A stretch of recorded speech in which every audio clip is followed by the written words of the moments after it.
Good morning.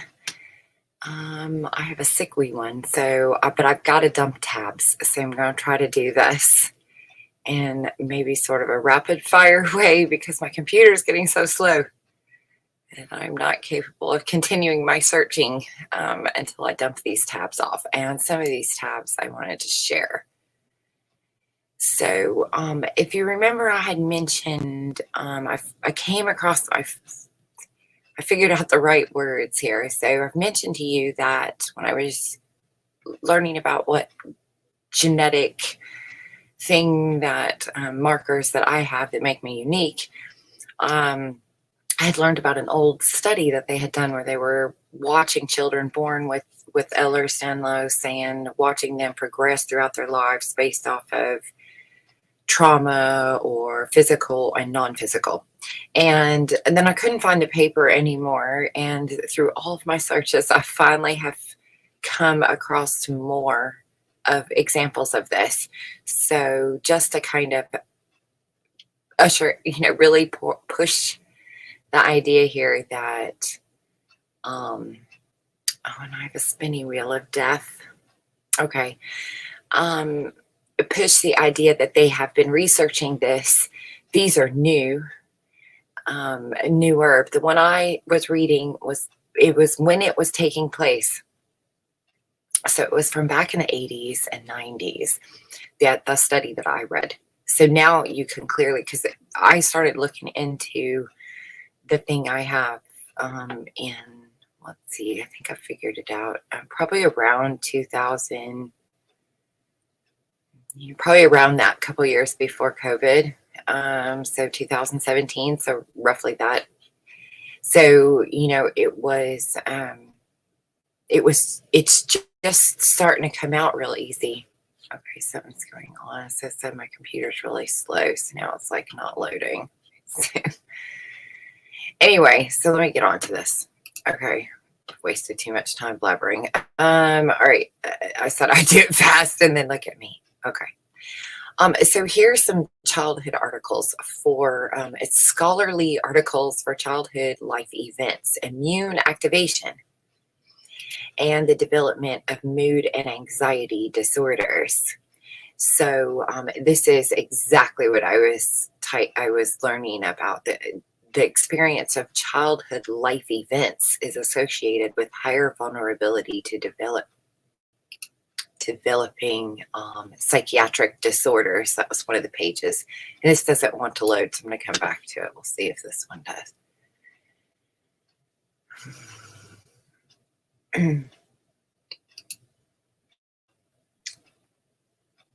This is also real slow. There it goes. Okay. So you can see there's just tons of them there. You can read through tons. So there's lots of people studying that, is what I'm trying to say there. And it was with the intent of how to know what kind of problems they're going to have in the future so we can, make medicines. It's literally what this says. What's the impact? So staying here for a minute, now I just ask questions.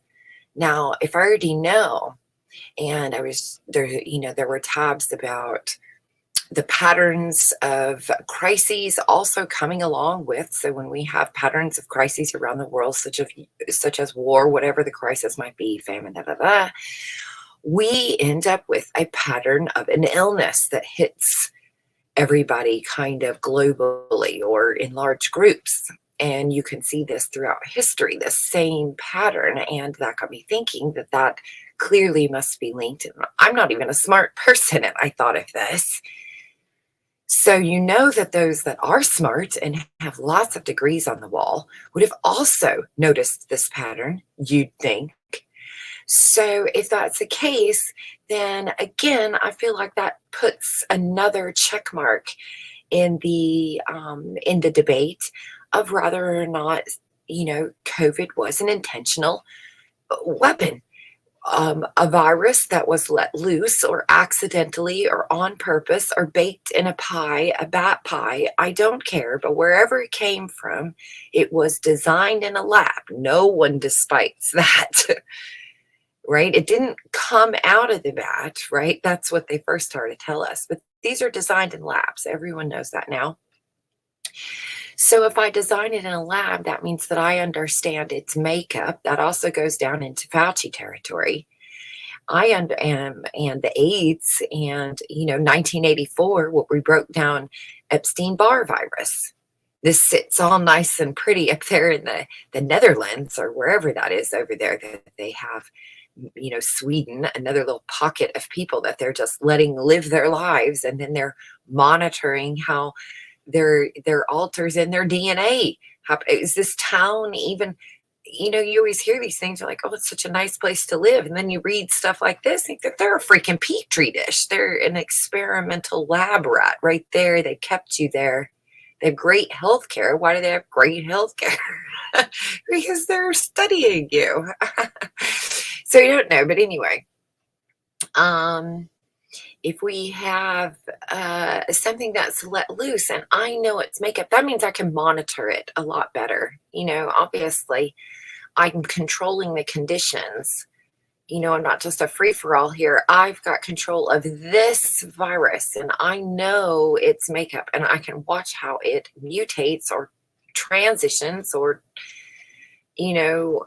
transforms, I don't know, whatever through the human body, and what outcomes it's going to give me. And that just means more and more. And this goes into longevity research, because that is what longevity research is. It's using you as a guinea pig to weed out all the things that could go wrong so that they can live longer than you or their great grandkids or whatever. So let's just keep that in mind. So you can see this. So obviously this is a pattern. And so we have a war, and then we have some type of outbreak that's consistent.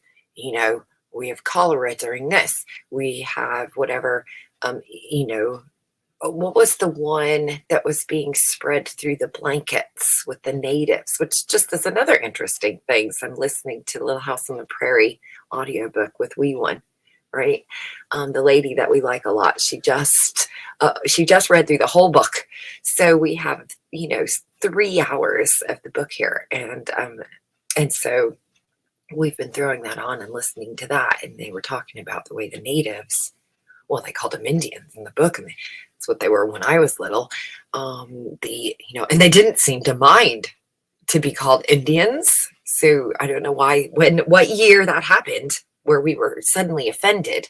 Maybe there were some. I'm not saying there aren't some that were offended, but I certainly never knew any growing up that, were offended, nor were the Mexicans offended by being called Mexican. I didn't say she was from Mexico, so therefore they were Mexican, and they were offended by this. So I don't know what year that happened either. And the blacks seemed to be okay with being called black until a certain year when we had to change. And again, ask them, and they seem to prefer black. So they don't really, the people said. So anyway, we was talking about how they were, the describing in the book what their perspective was at the time. And as settlers, their perspective was that the government was removing the Indians because they weren't using the land. So they can't have it. That's literally, I'm gonna find the little part where she reads that little chapter there, or that moment there, and I'm gonna share that, because it was just, we talk about these things, but sometimes we forget to listen to them from the mouth of the person that was there and their perspective, and then try to look at how and what people are sold and the thinking that goes along with them. Because, not even a child questioned, but weren't they here first? Does it matter if they're not farming the land? It's theirs. Not anymore. It's mine, because they're not playing with it right. So I'm taking the toy away. That's what it sounds like. It's a very toddler or a preschool thing to do, so it fits the narrative of the meaning of life. So anyway, there's lots of information about this. Okay, so now I go to my next tab. They're going to be off. Again, none of them are going to make any sense, but I'm allowed to close them now. That's the important thing. Can I close it?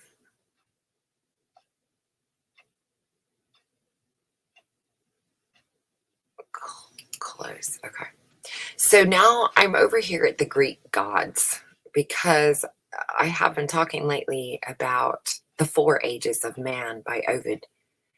That's the gold and the silver, the bronze. I've done a couple, I think, chats about it, but I still have this tab open, and so I wanted to share this one. I haven't closed it yet of all of them. Most people have heard about these things like Prometheus, so you're probably very well aware of, or maybe even well versed in, this concept of the ages of humanity or of man. But let's think about it in terms of the meaning of life.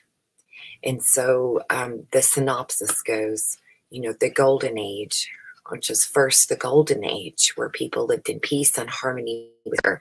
This is, what I am going to say.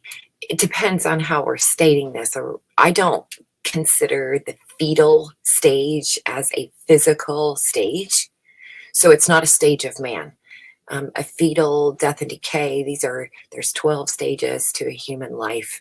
10 are physical, 2 are non-physical. That gives me the 10 and the 12 clock. Completely goes with math, as we have 10 of the sun numbers and 12 of the moon numbers. So you can go through all of them if you want to do all of that. But some of you are already familiar with what I'm talking about. So I look at the golden age as your newborn stage. So your newborn and your infant, all the way up to a sitting baby. So first we have newborn and infant stage. This is the fear of annihilation that lies here during these two stages. And I think it is what we would see in antiquity or in our epochs as the golden age, or the first stages of man. And so during this time, people lived in peace and harmony with nature. I've disagreed for a very long time that our early caveman days, or very early animals, were in fact vicious and crazy. It would absolutely not make any sense. And I'm starting to have even other questions as I'm moving up the timeline of history and what I believe to be true and what I'm not, and what I think is not true. So this makes a lot more sense to me, because when we're in the newborn and the baby, in the infant stages, mother or Mother Earth, nature in itself would take a lot better care of us. So if we're looking at the earth as the mother, as it's described, where the food, there's a bountiful Garden of Eden in Christian terms. So there's one for everyone. God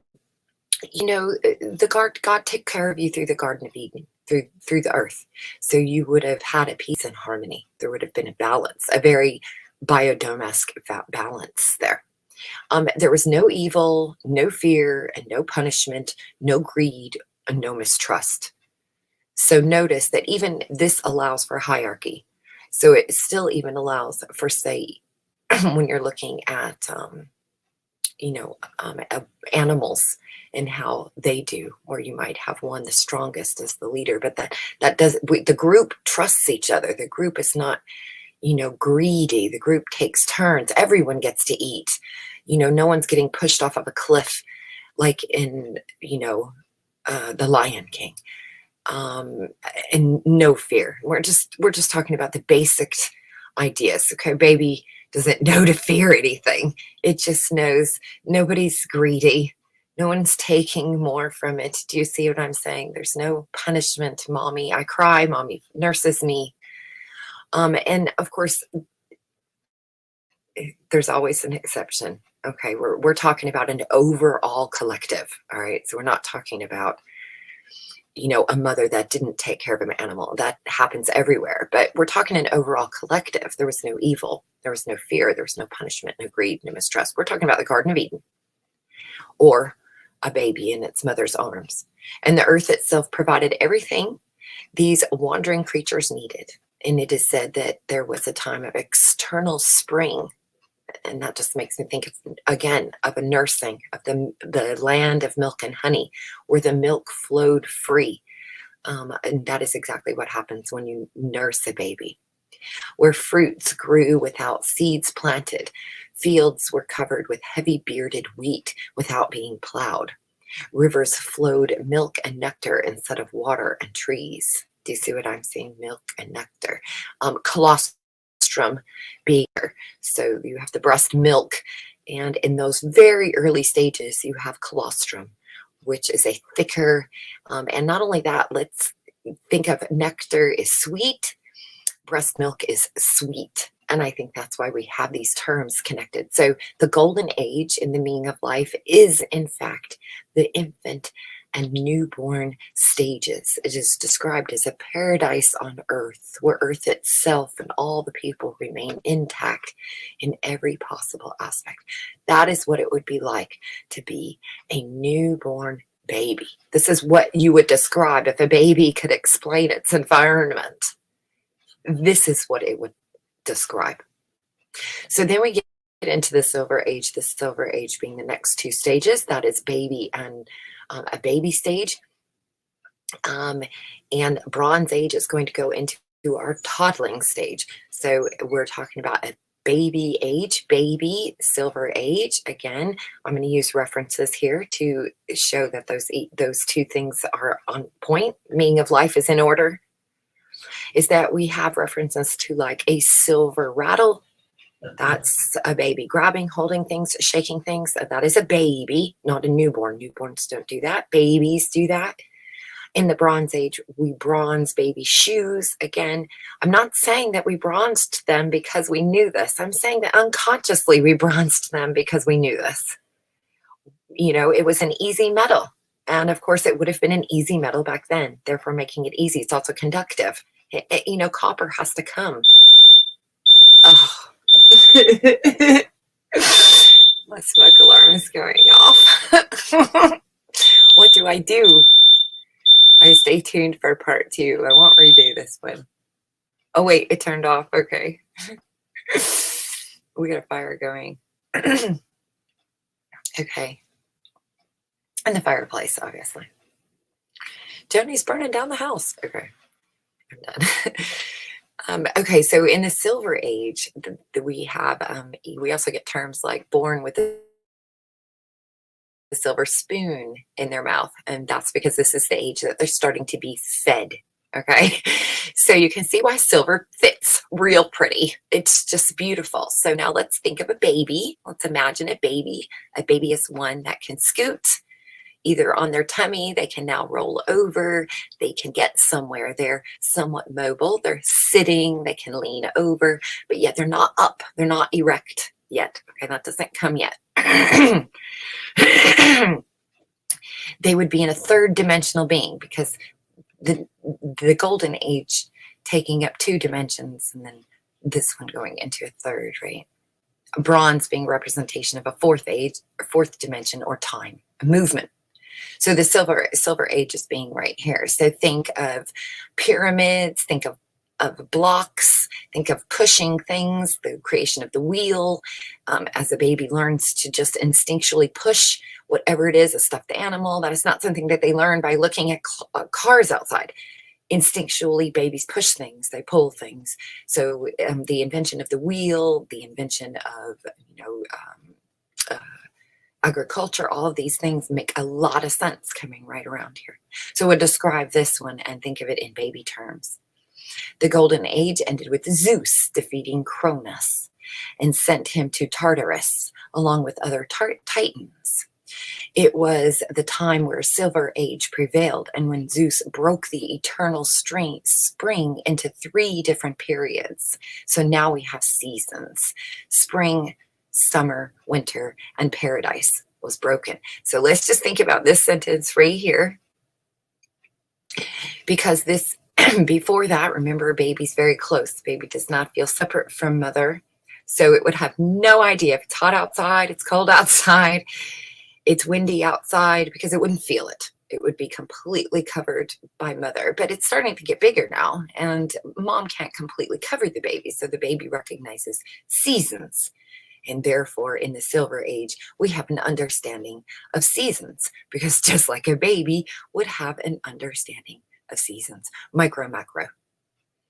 People now had to adjust their livings, planting seeds and plowing in spring to harvest crops for supply of winter, and how to build wooden houses to keep them warm and safe during the winter time.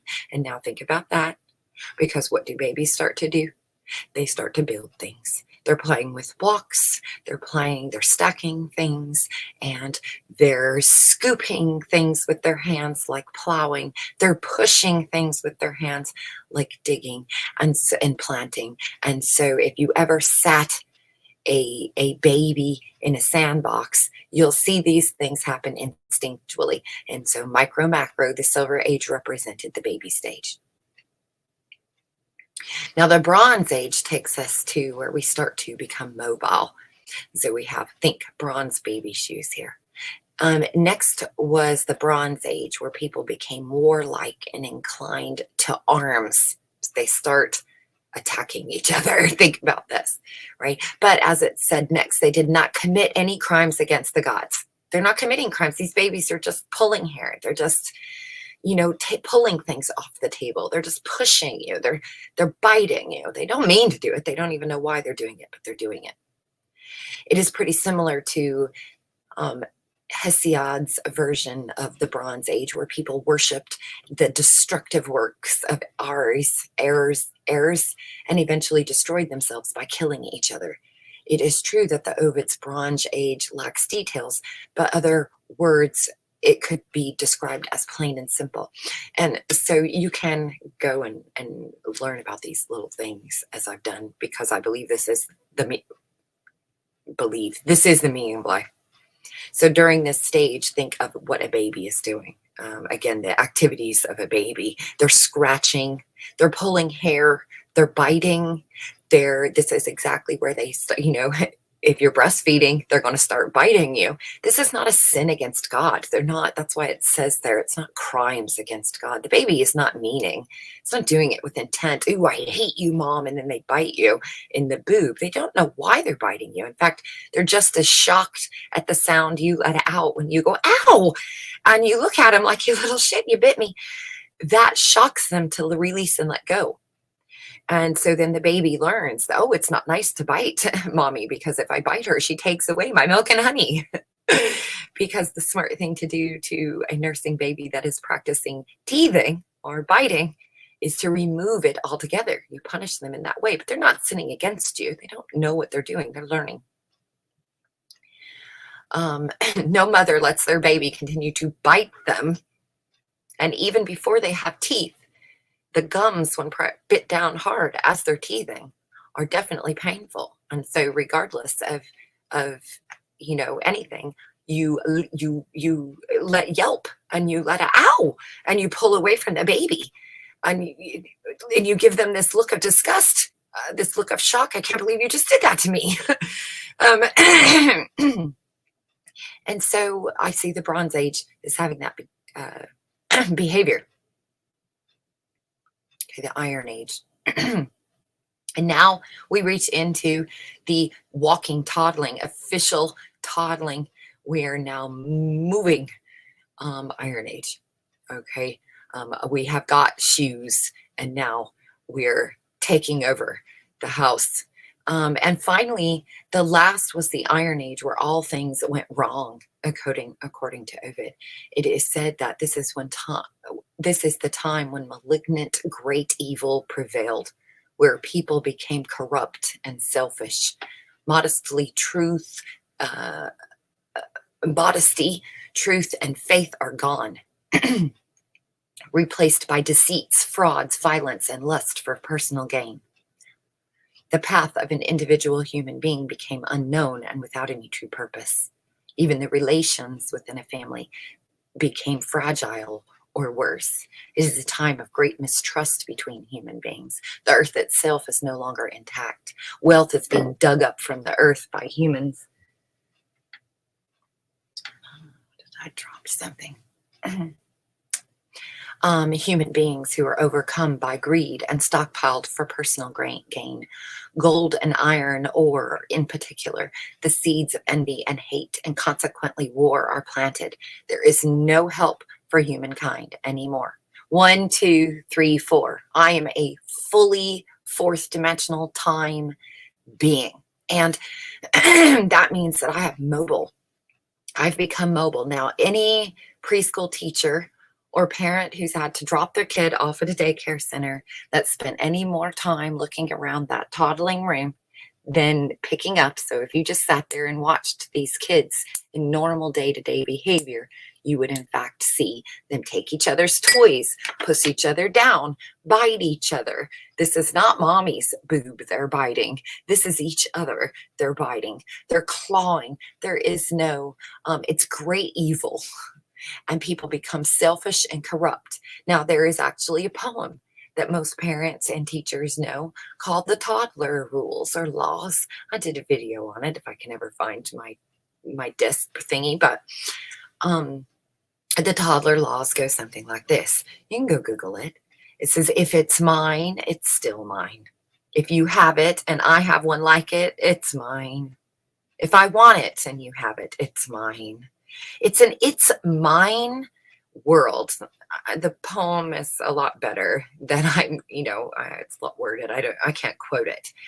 But that is what it is saying. The world of a toddler is all about mine. It's me, enemy mine. I'm taking things from other kids. I'm pushing them down. I'm knocking them off the slide. So if you have any type of like little apparatus and you see two toddlers trying to share a slide, that doesn't happen. Okay. In the field of mind development, toddlers do not have the capability nor the developmental pathways to play in pairs. Everything is self-centered and selfish. And you can see that right there with how he describes the Iron Age. It says very much exactly. And if I was to look at toddling, late transitioning toddling behavior before they hit preschool, where a whole new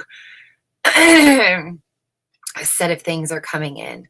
Let's also notice that these are 2 stages here, or 4 stages. These are 2 sets of fears that are accomplished. So the first two stages, we have the fear of annihilation in the first 2 stages of human development. Newborn infant, fear of annihilation. Golden Age, Silver Age, fear of annihilation. Bronze Age, Iron Age, baby age, toddler age. Well, this gives me the fear of creepy crawly things, and which Bright says it's the fear of body mutilation and body invasion. So let that sit in here. And so that's exactly what you see here. A lot of body mutilation and body invasion or space invasion. Okay. So in the meanwhile, clearly, I think these are beautiful because they describe exactly the stage of development that we were in at that time, micro, macro. This is where the seeds for envy and hate are planted. And so we start to have strategic planning. And that comes into the preschool age, which is coming next. And in the preschool age, we start to have so think about a preschooler. That's going to be your, say, 2 to 3 to 5-year-olds is where you're going to get the preschooler. So the age between when toddling is not walking. Toddling is walking, crawling. It's where you have no steadiness. You might be walking, but you're still walking unsteady. You're not able to manipulate the body to start running yet. That's why you're toddling, to practice getting to that stage. So it is not until about 2 years of age that a child can jump, skip. It's preschool that they gain these abilities to skip their feet, jump over logs, jump over things, jump off of things. These do not come in toddling days. These are mastered in this preschool. You get the basics. Remember, odd, even, odd, building year, even, mastering year. So 1, 2, 3, 4, 3 being a building year, 4 being a mastering year. So at age 4, if you go read the physical developmental stage of a 4-year-old, you will find that exact pattern. You will find the pattern of jumping, skipping, leaping, jumping jacks. This is where they're really cute to start watching them do jumping jacks because their awkwardness is so adorable. So try watching a 4-year-old do jumping jacks is the cutest thing you could ever see. Or one of, and so it's the mastering of the body. And that's where we would have started to see the next stages of development coming in. It's so beautiful. I'm going to move to my next tab. So I hope that was kind of a little breakdown of that tab and those ages per the meaning of life, if you like that. And I'm getting close to the point where I feel like I could maybe start writing. I could take a couple days or a weekend where I can disappear for a moment and actually work on writing out. Because again, I've been saying this for so many years and I still haven't found anyone that's saying these things. Okay, and then this is just, another tab where I was pointing out the 4 ages. Okay. I was researching these. I think this one goes into a little bit more detail, which is probably why. Oh, and I'm on the wheelie of death again. Hopefully, as I close these tabs out, it will start getting easier and it won't be doing this anymore. That's why I said, I was like, man, this is bad. And I actually have 3 different screens with this many tabs in it. So this isn't just the tabs. I have another one with a bunch of tabs. I have another one. My Safari has a bunch of tabs. I have some PDF books and files open. So there's a lot going on here on my computer. But I'll take this as a time when I'm waiting for that to, take a smoke break.